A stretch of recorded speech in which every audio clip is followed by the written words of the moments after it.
नमस्कार दादा. आज पाहू शकतात आज आपल्या सर्वांचे लाडके या ठिकाणी भुंगा बैलाचे मालक मिलिंद शेठ पाटील, तसेच सोन्या बैलाचे मालक जयेश शेठ पाटील, तसेच रायगडचा टायगर अजयदादा गायकवाड या ठिकाणी उपस्थित आहेत.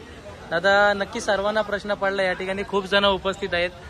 नक्की आज इथे नेरळमध्ये येण्याचं कारण काय, नक्की काय? आज आमचे सहकारी मित्र रवींद्र कतोरे आणि त्यांची सर्व टीम सगळे त्यांच्या कुटुंबाने एक नवीन कपड्यांचं शॉपचं ओपनिंग केलं आहे भिवंडी टेक्स्टाईल करून.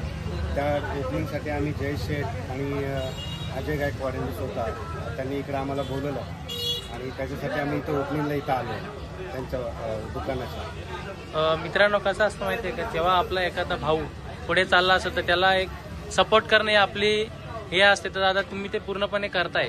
बघा, आपला मराठी माणूस पुढे जात असेल तर तिथे आपण त्याला मदतीचा हात तिथे आपण दिलाच पाहिजे, कारण की आपण सोबत मोठे होताना आपला सोबतचा माणूस पण मोठा झाला पाहिजे, हे आमचा सिद्धांत असतो. आणि आपला सहकारी मित्र जर मोठा होत असेल आणि आपला तिथं त्याला काय आपण काम उपयोगी येत असेल तर सर्वप्रथम त्याला प्राधान्य आम्ही देण्याचा प्रयत्न करतो. आज ना या ठिकाणी तुम्ही आले ना, तशी बरेचसे त्याचे तुमचे पण फॅन्स आलेत, काय सांगाल त्यांच्यासाठी, या जनतेसाठी? काय नाही, आनंद वाटतो. आपल्या माणसाने दुकान टाकलंय.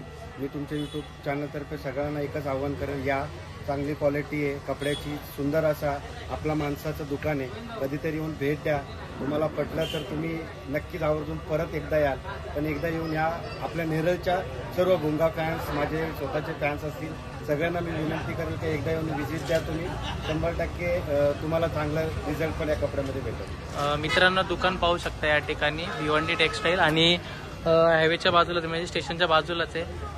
दादा, आणखी तिचे चाहते आज तुमच्यासोबत खूप चाहते वर्ग आहेत, छोटे छोटे मुलं, सर्व आवडता फॅन्स जे एक तुमचं नाव केलं त्याबद्दल काय सांगाल? एक नंदी अभिमान आहे. बघा, आपला भुंगा झाला, आमचा सोन्या झाला, आणि आमच्या बैलांची नावांच्या सोबत ज्या बैलांची आमची नावं झाले ते गायक आमचा अजय गायकवाड आहे. ही सगळी आमची बैलगाडी क्षेत्रातली जमलेली मंडळी, आणि आमचा इथे संबंध पण आमच्या बैलगाडी क्षेत्रामुळेच झाला आहे. आज आम्हाला गर्व आहे का आमच्या दावणीला एवढी नामांकित बैल आणि बैलांवरती प्रेम करणारा असंख्य त्याचा चाकावर्ग आहे.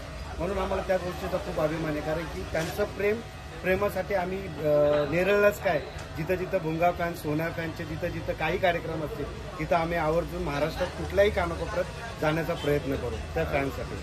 दादा, भुंगाचं काय अपडेट द्याल तुम्ही थोडाफार? भुंगाचे काय अपडेट नाही, आज कार्यक्रमाला आलोय. उद्या भुंगा पळणार आहे मायनीच्या मैदानाला, आणि त्याच्यानंतर हिंदकेसरी मैदानाला पळणार आहे. ज्या जोडीची अपेक्षा होती प्रेक्षकांना पळण्याची, ते उद्या पळताना दिसेल आणि त्याच्यानंतर परत 11 तारखेला पळताना दिसेल. जयेश शेठ देखील आहेत, थोडेसे ते देखील अपडेट काय